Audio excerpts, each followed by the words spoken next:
Once upon a time, 168 years before the first Christmas, to be exact, there was a modest community living in Judea, a part of the Greek Empire. Sure, they had known hardships, but they hoped to live in peace in the Greek world, practicing their religion undisturbed. They had built a modest temple in Jerusalem where they could worship their God, the God of their understanding, in ways prescribed by the Torah. The Greek ruler at the time was Antiochus Epiphanes IV. Like every tyrant in every age, he considered nonconformists to be a threat to his power. Because he was well-armed and well-funded, he decided that the easiest way to deal with this strange group of people was to destroy them. He marched into Jerusalem with his army and stormed the temple. They erected statues of Greek gods and ordered the Judeans to bow down to them. No more Torah study, no more Sabbath observation.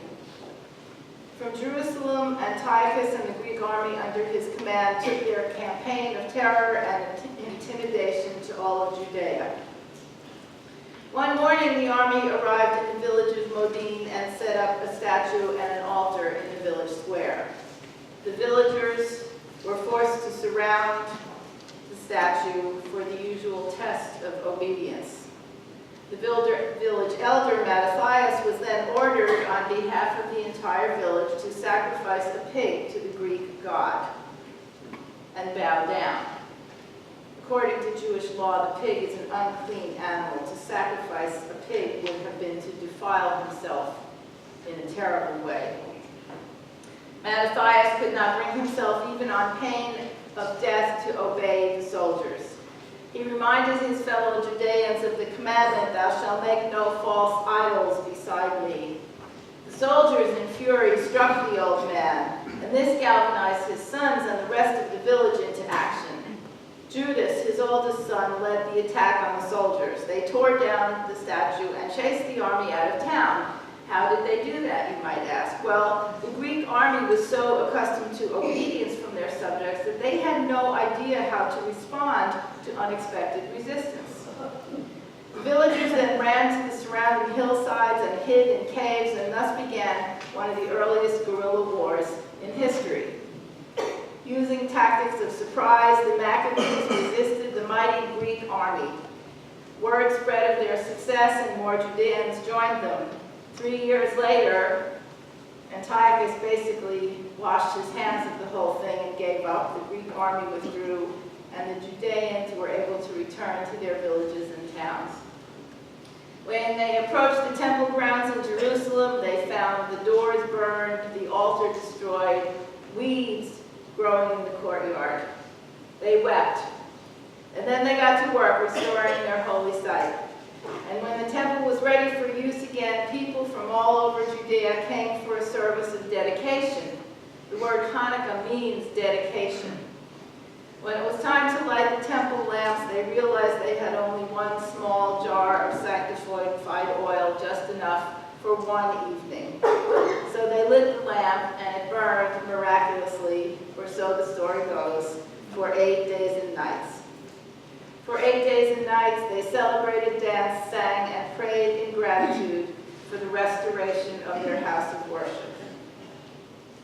The Hanukkah story is a story of hope. Against all odds, the ragtag resistance defeated the empire. Against all odds, love overcame fear and hate. Against all odds, religious freedom prevailed against intolerance. Every year, Jews tell the story again, in good times and in bad. In remembering the ancient story, we are reminded of the resilience of the human spirit, of the power of working in community, of the miracles that happen when, against all odds, we light the little lamps once again. As the Orthodox Jewish author Herman Wouk wrote, "Our whole history is a fantastic legend of a single-day supply of oil lasting 8 days, of a flaming bush that was not consumed, of a national life that in the logic of events should have flickered and gone out long ago, yet still burns on. We can learn something from that history. We're living through some challenging times. Logic might dictate that we become discouraged, that we give up. But we cannot afford the luxury of discouragement, nor can the world afford our discouragement. We have to find ways to keep resisting, to keep advocating, to keep finding joy and love. We have to keep hope alive. As the historian Howard Zinn reminds us, if we remember those times and places, and there are so many where people have behaved magnificently, this gives us the energy to act and at least the possibility of sending the spinning top of the world in a different direction. This month, our Soul Matters theme asks us to reflect on what it means to be a people of hope. Now, most months there are many spiritual exercises to choose from in the Soul Matters packet. This month there is only one simple exercise, and every one of you can do it. Spend some time remembering how you've been saved by hope, and then tell your story of hope to others. This is what Carmen and I have tried to do this morning, to bring you stories of hope. As Scott Taylor writes in his introduction to the spiritual exercise, hope rarely descends or magically appears. Most often it is passed on. It comes to us as a gift. We don't find it so much as we receive it.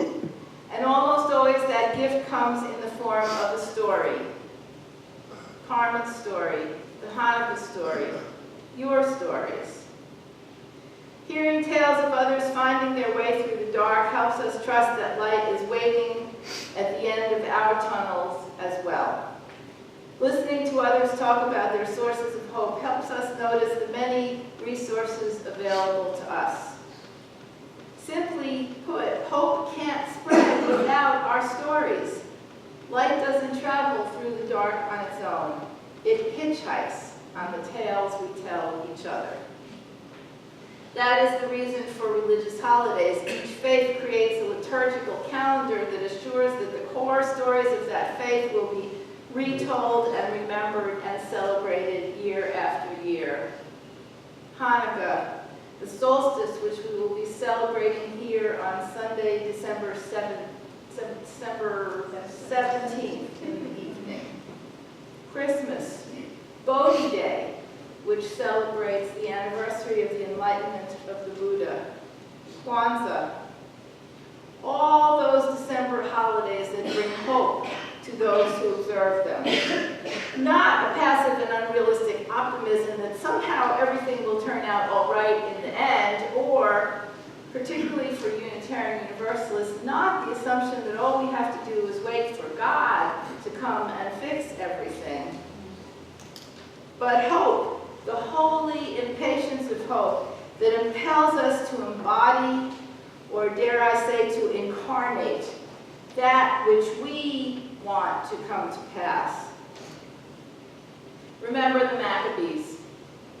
Remember your own stories of perseverance against all odds.